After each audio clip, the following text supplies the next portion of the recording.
নমস্কার, আমি doctor Agnim Maity, assistant professor department of medicine, IPGMA resistant hospital, visiting consultant, Bellevue clinic, Kolkata.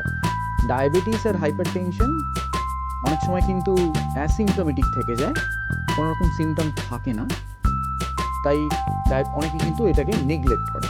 কিন্তু এটা যদি আনডিটেক্টেড এবং আননোটিস থেকে যায়, সেটা কিন্তু আমাদের বিভিন্ন রকম মাইক্রো ম্যাক্রোভাস্কুলার কমপ্লিকেশন করতে পারে। আলটিমেটলি এটা কার্ডিয়াক এবং রেনাল ড্যামেজ করবে, এবং যে পরিমাণ ড্যামেজ সে করে দেবে, মাইক্রো এবং ম্যাক্রোভাস্কুলার কমপ্লিকেশন সাইলেন্ট কিলার হিসেবে এরা যে পরিমাণ ড্যামেজ করে দেবে, সেটা কিন্তু পুরোপুরি ইরিভার্সেবল হয়ে যাবে। তাই অনেকেই যেটা ডাক্তার দেখাতে, ডাক্তারের পরামর্শ নিতে বা রেগুলার একবার ওষুধ শুরু করলে খেয়ে যেতে হবে, এই ধারণাতে যারা বিশ্বাসী, তাদের ক্ষেত্রে কিন্তু আমি মেসেজ দেবো যে তারা অবশ্যই ডাক্তার দেখান এবং সময় মতো চেক আপ করান, ডাক্তারবাবুর পরামর্শ অনুযায়ী ওষুধ খান, এবং অ্যাপার্ট ফ্রম ওষুধ খাওয়া, ডাক্তার দেখানো, লাইফস্টাইল মডিফিকেশন করা। আমাদের এখন নিউক্লিয়ার ফ্যামিলি, আমাদের সেডেন্টারি লাইফস্টাইল, এখন work from home, lack of exercise, এই সমস্ত ফ্যাক্টরের জন্যই কিন্তু ডায়াবেটিস, হাইপারটেনশন, কার্ডিয়াক ডিজিজ এবং রেনাল ডিজিজ ভীষণভাবে বেড়ে যাচ্ছে।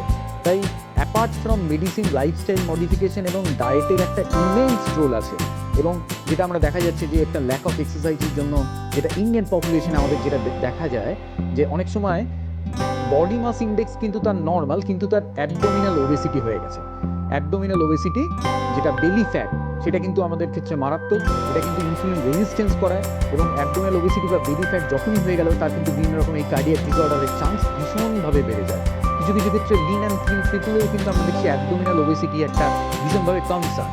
তাই বডি মাস ইন্ডেক্সকে ঠিক রাখা, তার এক্সারসাইজ করা, ব্রিস্ক এক্সারসাইজ মানে অ্যাটলিস্ট 30 মিনিটস, এবং উইকলি, যেটা আমেরিকান হার্ট অ্যাসোসিয়েশনের guideline, weekly 150 minute aerobic exercise করা, এবং যেটা বলে যে গ্রিন লিফি ভেজিটেবলস খাওয়া, ফ্রুটস খাওয়া। এই শীতকালে অনেক ভেজিটেবলস আসছে, সকাল বিকেল আপনি স্যালাড খান। কারণ আমাদের যেটা দেখা যায় ডায়েটারি হ্যাবিটে, আমাদের কার্বোহাইড্রেট ইনটেকটা আমরা ভাত বা রুটিটাকে বেশি করে খাই, আমরা ভেজিটেবল, স্যালাড এগুলোতে গুরুত্ব দিই না। কিন্তু কার্বোহাইড্রেট ইনটেকটাকে আমাদের 55 to 60% বেশি কার্বোহাইড্রেট রাখা যাবে। তার সাথে আমাদের ফ্রুটস, ভেজিটেবলস বেশি করে খেতে হবে, এবং সল্ট ইনটেকটাকে কমাতে হবে।